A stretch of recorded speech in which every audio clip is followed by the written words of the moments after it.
Hello छात्रों, आप सभी का स्वागत है आपके अपने यूट्यूब चैनल स्टार एजुकेशन पर। मैं लक्ष्मण सिंह लोधी आप सभी का स्वागत करता हूं।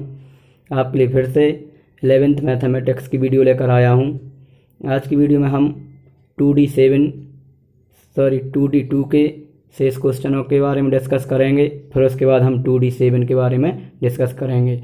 इन दो ही एक्सरसाइज में से एग्जाम में एक क्वेश्चन हर साल पूछा जाता है, तो आप इन दो एक्सरसाइजों को अच्छी तरह से कंप्लीट कर लें। तो आइए चलते हैं वीडियो की ओर और देखते हैं आज का हमारा वीडियो।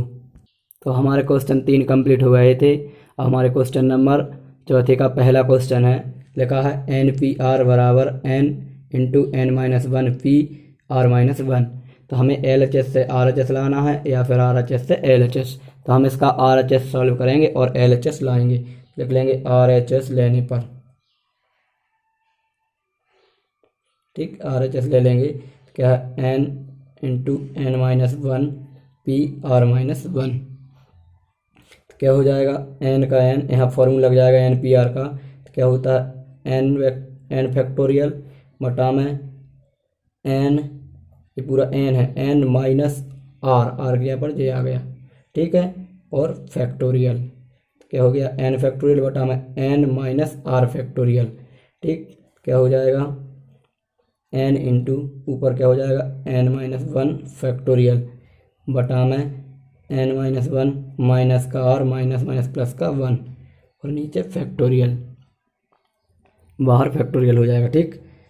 क्या हो जाएगा, ऊपर n-1 फैक्टोरियल बटा में 1 से 1 कैंसिल। क्या हो गया, n-r फैक्टोरियल। अब यहाँ पर ऊपर हम इसको इस प्रकार से लिख सकते हैं, देखो n-1 n-2 n-3 डेट करके बहुत आगे तक जा सकता है। तो एक इसका फॉर्मूला बन गया n फैक्टोरियल का, क्योंकि n को तोड़ेंगे तो n-1 n-2 लिख सकते हैं। तो ये बन गया n फैक्टोरियल और नीचे n-r फैक्टोरियल। यही हमारा फॉर्मूला बन गया। यहाँ पर देखो n फैक्टोरियल तो n वो बटा में n-r तो PR। अब जब हम इसको फॉर्मूले को लगाएंगे तो यही फॉर्मूला बनता है n फैक्टोरियल बटा में n-r फैक्टोरियल, यानी ये इसका फॉर्मूला है। तो यही हमारा क्या है, LHS, ठीक। तो RHS से LHS आ गया। इसके बाद में तो ये हमारा क्वेश्चन नंबर सेकंड है, फोर्थ का, लिखा है 2 into 4 into 6 into 8 dash 2n equal में 2 की power n into n factorial. तो इसका हम क्या करेंगे, LHS ले लेंगे।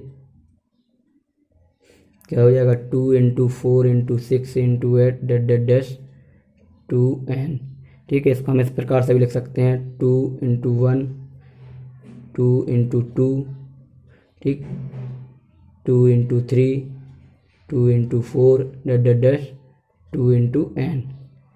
तो इसमें दो सीरीज बन गई हमारी, एक बन गई है 2 2 2 2 डैश करके कहाँ तक बन गई है, n गुणनखंड तक, ठीक।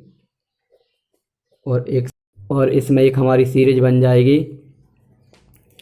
वाली 1 2 3 4 डैश करके, ये भी कहाँ तक जाएगी, n तक, ठीक।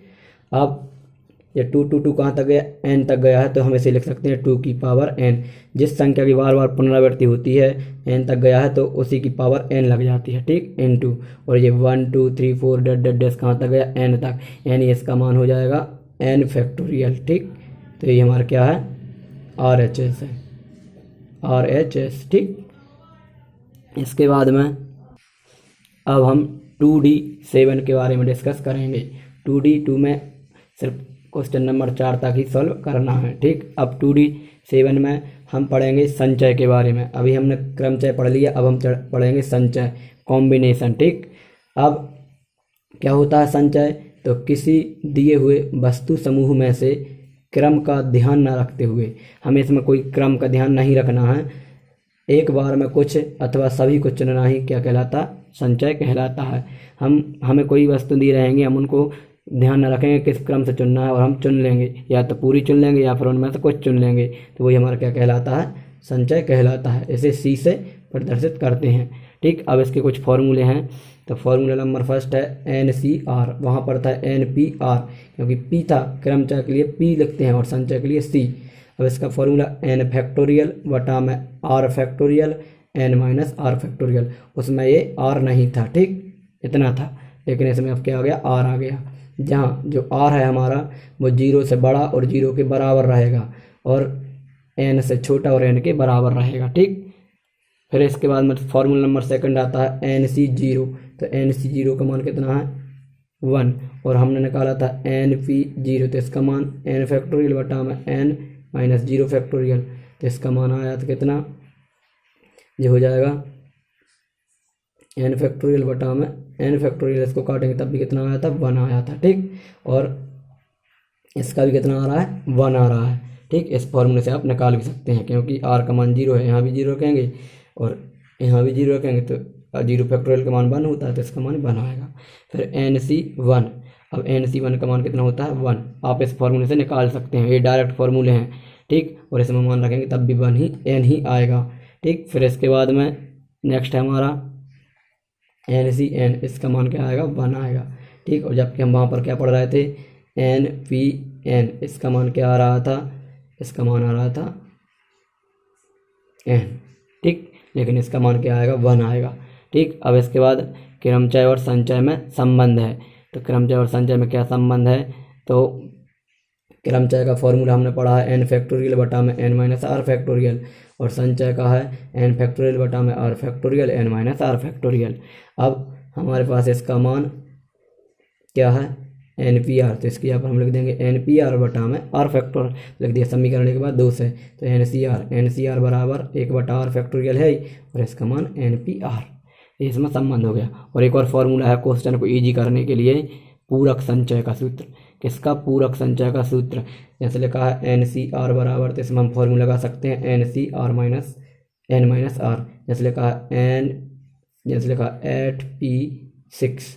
अब हमें इस सॉल्व करना थोड़ा सा कठिन हो जाएगा, लेकिन इसको हम ऐसे भी लिख सकते हैं 8c8 माइनस का 6 यानी 8c2। अब इसे सॉल्व करना सरल हो जाएगा, ठीक। तो आप किसी प्रकार से सॉल्व कर सकते हैं, इसमें ये वाला फॉर्मूला का क्वेश्चन को सॉल्व कर सकते हैं। आइए अब चलते हैं हमारे एक्सरसाइज की ओर। तो हमारे एक्सरसाइज है 2D7, इसका क्वेश्चन नंबर फर्स्ट है, निम्न का मान ज्ञात कीजिए। तो पहला क्वेश्चन दिया हुआ है 5c3, ठीक। इसे हम सॉल्व करेंगे तो हमारा फॉर्मूला क्या होता है, एन सी आर बराबर एन फैक्टोरियल बटा में r factorial n minus r factorial, ठीक। तो क्या हो जाएगा, इसका मान हो जाएगा एन का मान 5, आर का मान 3, तो लिख सकते हैं एन बराबर 5 आर बराबर 3। बड़ा सा क्वेश्चन आएगा तो ऐसे सिस्टमेटिक तरीके से आपको सॉल्व करना है। तो इस फॉर्मूले में मान रख देंगे, क्या हो जाएगा 5 फैक्टोरियल बटा में 3 फैक्टोरियल 5 माइनस का 3 फैक्टोरियल, ठीक। इसे सॉल्व करेंगे तो 5 फैक्टोरियल बटा में 3 फैक्टोरियल, यहाँ हो जाएगा 2 फैक्टोरियल। तो ये 5 को तोड़ देंगे, 5 गुणा 4 गुणा 3 गुणा 2 गुणा 1, और नीचे इस 3 को तोड़ देंगे 3 गुणा 2 गुणा 1, और इस 2 को तोड़ देंगे 2 गुणा 1। इसको सॉल्व करेंगे तो क्या हो जाएगा, 2 से 2 कैंसिल, 3 से 3 कैंसिल, 2 1 जा 2, 2 2 जा 4, यानी कितना आ गया 5 गुणा 2 कितना आ गया 10। यही हमारा आंसर है, ठीक। अब ये तो था विस्तार से, अब इसे हम ऑब्जेक्ट रूप में किस प्रकार सॉल्व करेंगे, तो ट्रिक के साथ सॉल्व करेंगे, ठीक। तो ट्रिक क्या, 5c3 है, सबसे पहले 5c3 है तो हम इसे क्या करेंगे, तो इसे इस प्रकार सॉल्व किया जाता है। क्या लिखा है 5c3, यानी 5 को तोड़ना है 3 बार, कितनी बार तोड़ना है, 3 बार। लिख देंगे 5 गुणा 4 गुणा 3, लिख लेंगे 1 2 3 बार टूट गया, 3 लगा, 3 तक नहीं, हम NPR वाले फॉर्मूले में क्या करते थे, जैसे लिखा था 5p3 तो 3 तक तोड़ते थे, अब इसमें 3 बार तोड़ना है, ठीक है। और इसको 3 को तोड़ देंगे 1 से, बढ़ते क्रम में 1 गुणा 2 गुणा 3, ऐसा इसमें बढ़ते क्रम में तोड़ देंगे। 3 से 3 कैंसिल, 2 एकम 2, 2 दूना 4 और 5 दूना 10, ठीक है। इसमें 3 बार तोड़ना, उसमें 3 तक तोड़ते थे। अब इसका सेकंड क्वेश्चन करेंगे, फिर और अच्छे समझ में आ जाएगा। तो इसका एक और क्वेश्चन ले लेते हैं, इसका क्वेश्चन नंबर 4। क्वेश्चन नंबर 4 क्या है, 25c22।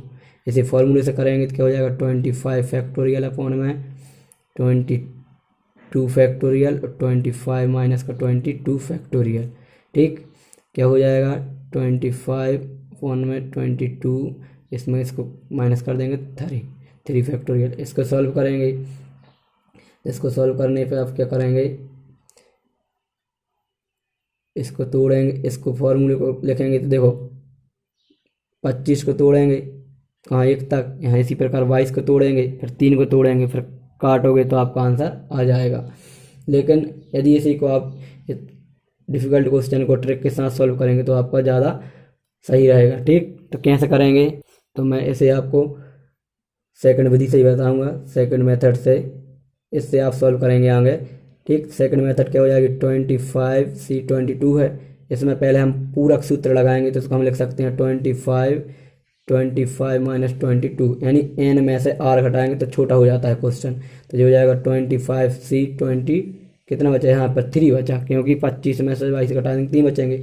अब इस 25 को नीचे कितना है 3 है, 3 बार तोड़ेंगे, तो 25 गुणा 24 गुणा 23, घटते क्रम में तोड़ना है, जितना नीचे लिखा रहता है उतनी बार तोड़ना है, 3 बार तोड़ दिया। और इस 3 को बढ़ते क्रम में 1 गुणा 2 गुणा 3, 3 3 8 24, 2 एकम 2, 2 चौका 8, कितना बच गया 25 गुणा 4 गुणा 23, तो ये हो जाएगा 25 गुणा 4 कितना हो जाएगा 100, 25 चौका 100 और ये 23, इनका गुणा कर देंगे कितना हो जाएगा 2300, कितना हो जाएगा 2300।